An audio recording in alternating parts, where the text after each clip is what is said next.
But today we're going to be diving in to how to grow and engage your audience with the 4 B's after my own heart. We are talking about how much we love acronyms around here. And yesterday was all about the C's. Today it's going to be all about the B's. So Mark, what is our first B?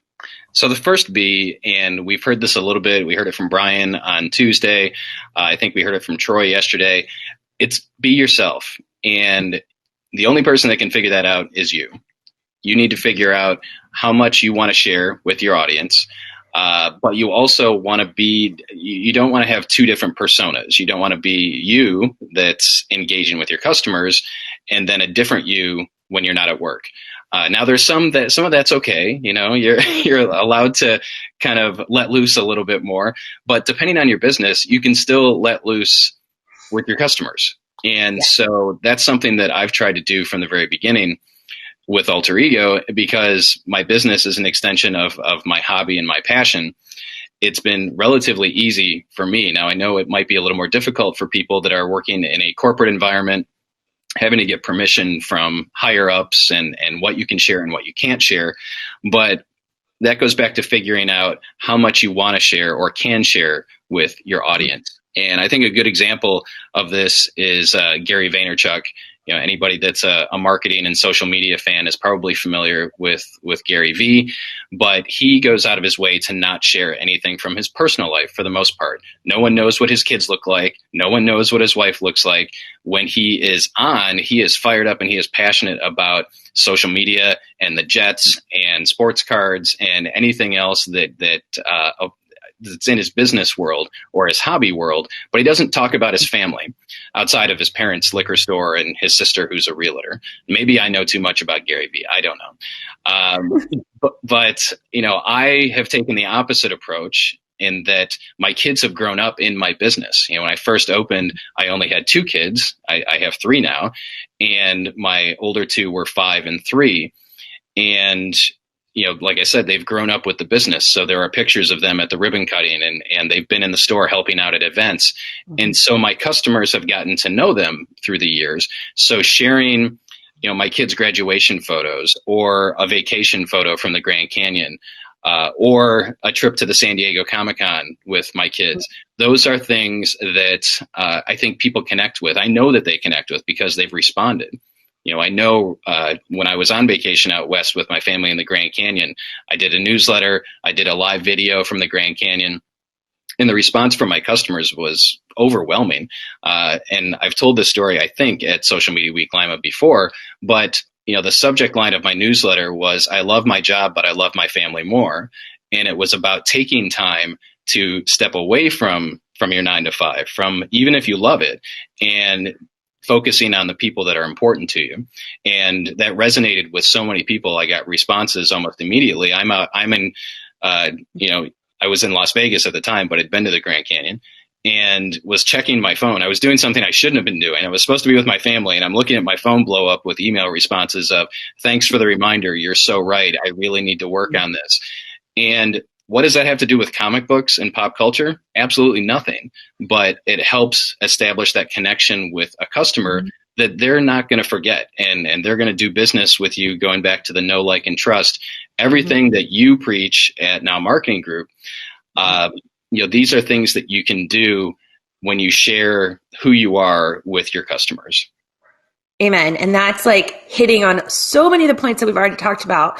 So if you've followed along with us through Tuesday and yesterday, we talked about how to capture attention and getting back to the basics of who you are, starting from that inside out. So developing that core identity for your brand, then that's where Mark's answering those questions. Like for him, it's going to be me. Like the brand is going to be very closely aligned to who I am as an individual, and deciding what you want to incorporate with.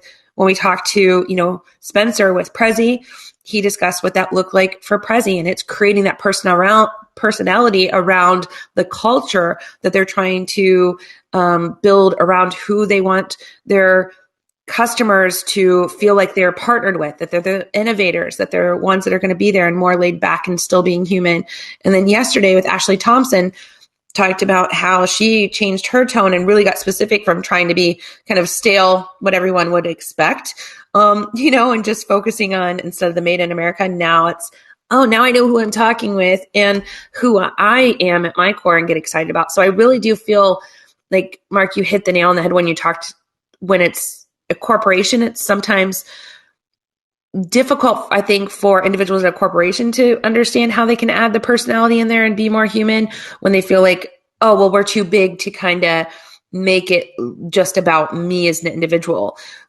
But it doesn't mean you can't still create like that personality. And it feels like that's what you started from the very get-go, which helped you become successful.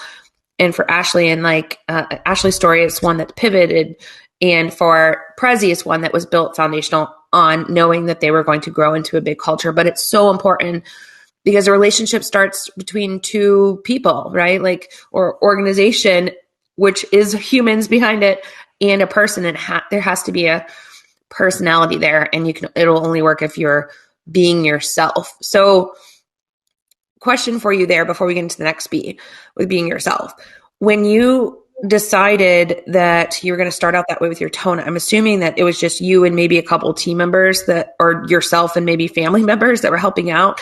Like, once you started getting team members added on and, others that are maybe helping you with some of that marketing stuff, how did you still be yourself during those times?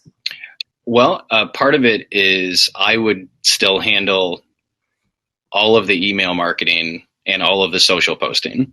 There was, I've worked with other companies, including yours, to handle social media. And, I know part of your process at Now Marketing Group is getting to figure out the voice of the client so that it's not jarring and you can say, okay, well, this is Mark and this is Jessica. You have to be able to share your voice with other people within the company.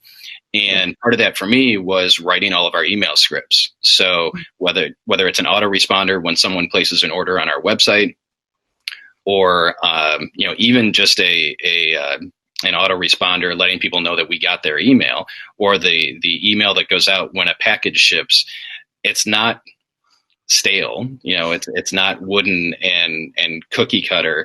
We throw in words that are appropriate for our business.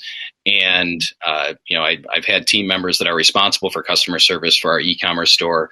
And, they got it, and it's something that you have to teach to other members of your team. You can't just kind of assume that everybody thinks like you. And I think that that's a trap that many of us fall into, either consciously or unconsciously, as we grow our businesses, is thinking that other people think like us. But at the end of the day, no one else can read your mind and you can't read their minds. So you have to be able to kind of show them examples of this is how we're going to respond. This is the language that we use. And keeping the customer happy is the name of the game. And you can do that and still have fun at the same time. It doesn't have to be. Absolutely. And it goes back to your business. If your business is very strict and corporate, and you can't play fast and loose with the language that you use, then it's a little more of a challenge. But I think for most solopreneurs and most small businesses, you do have that flexibility. That's one of the things that's great about being a small business owner, is that you do have that flexibility to adjust your voice and communicate with your customers in a way that's going to resonate with them. Yeah. And I even feel like even larger corporations now are still keeping the professionalism, right? So not that being human and, like you said, fast and loose with some of the copy, and they're still keeping that corporate tone, but they're becoming more lax in that how they're responding with their customers directly, that it feels more human to human on the other end of the screen. And we're going to hear even from Agora Pulse here later this afternoon on how they're doing it with, this large SaaS company, right? But even companies like I've seen Verizon and larger, multi $1-million organizations that still have to kind of keep this level of professionalism, but try to become more human in the process and just being yourself. But I think with what you said, with not everybody thinks like you, that's so important then for the communication internally and who you allow to kind of maintain the voice for you, that it's communicated here's who we are, and have some kind of document that people can reference and go back to and say, here's our brand tone, here's our manifesto, here's who we're talking to, our personas on the other end of the screen, so they can get a sense of it. So they know, is it appropriate to add gifts in? Here's the words that we use. We even have a document that's called Stuff We Say at Now Marketing Group, like how we would respond to things, so we can add in, our acronyms and communicate consistently, with the same message across the board. So it is drawing in the right people. But yeah, I love that first B. It's kind of funny when you, actually, you know what, I'll share the story after your second, B, but the one thing that happened when we were sending out emails, for even the relationship and ROI masterclass, we were like, let's play around with gifts, because there's like a lot of message that we need to send, and it was pretty heavy, right? Like, it was a long email, and typically way longer than we want to send, especially when we were canceling like Social Media Week Lima with everything that was going on. And we got a flood of responses of people that said that they loved it. And it was still in our snarky kind of tone and just more fun tone, but we've never used that many gifts in there and had that much, kind of pushing the envelope a little bit more. And, but we did get one response back that was like, this guy was like, I found it very distracting and very unprofessional, that you would send this back. And when getting that as an organization, especially if it's the first time you're trying something new, I think what you said with, listening to your customer, but at the same time, going back to being yourself, one of the things that stood out to me at first, I was like, oh man, should we not have done that? But then I looked at this individual and I'm like, wait, okay, this person is one of hundreds that this went out to. We received a ton of feedback that was positive and one response that was negative. While I did appreciate like his response, I'm like, this is somebody that probably will never work with us and never has before, but I do want to make sure that I'm taking his feedback into consideration. But it wasn't something that we pivoted from doing after that was sent, because our people that get us, our community, our tribe appreciated it. So I think that's helpful. That's a perfect lead in to the last point I wanted to make under the first B of being yourself. And that's that what you do is not for everybody. It took me a long time to realize that, because when I first opened the store, I thought, in fact, we still say comics are for everybody, because I do believe if you come into the shop and you have a conversation with myself or one of the staff members, you tell us what movies you like, what TV shows you watch, we can find a comic book for you. But the reality is that there are some people that will never pick up a comic book because of the stereotype that goes along with it, or because they don't like to read and they'd rather sit and watch a Marvel movie for 2 hours than read a Marvel comic book. So I'm content. I'm in a place right now that, I realize that what we do is not for everybody. And if you focus on, your 1,000 true fans, which I shared with you in the outline that I sent over, what Kevin Kelly said many years ago about focusing on your 1,000 true fans. And, you'll never starve if you focus on your 1,000 true fans and trying to get to those 1,000 true fans. Perfect example. I sent an email out Sunday to our e-commerce subscribers. And I talked about the NFL. I talked about how happy I was that the NFL was back. I was watching the Browns as I was typing the newsletter. My 11-year-old had his first midget football game later in the afternoon. And I shared all of this in the email. I got 2 responses that said, please don't talk about professional sports in your newsletters because of the politics involved with it. And one guy took the time to write me like 3 paragraphs about it. Wow. And I didn't even think about it.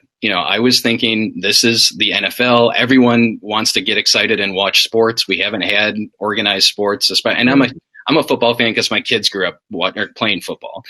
And I was just kind of taken aback. And I had, I think, probably the same reaction that you did when you get a reply like that. You're like, ooh, did I do something wrong, or what's wrong with that person? And instead, kind of evaluate their position, and, maybe I won't talk about something like that in the future, but odds are I will, because it was a small percentage that wasn't happy with the state of Mhm. professional sports and politics. But I also got a ton of responses with people saying, like I'm seeing in the comments here with Yeah, Jen I was saying, gonna Chiefs, say. and June saying go Steelers. And, I had people reply with the Eagles and with the Steelers and commiserate with Wow. me for being a Brown fan. So you have to weigh the pros and cons with that. But if you can internalize and understand that not everybody is going to want what you do and not everybody's going to agree with what you say, it's a little easier to take that criticism. Yeah, and this gentleman that emailed me, I emailed him back. I did want to hear his point of view and not take it as like, who are you? Kind of attitude. Like we don't want to do that either. When we say you're not for everyone, like still definitely listen to understand versus listening to defend. Hmm. But listening to understand was really my goal. So we had a dialogue of, kind of 6 short emails back and forth. And at the end of the day, he was just like, I completely understand.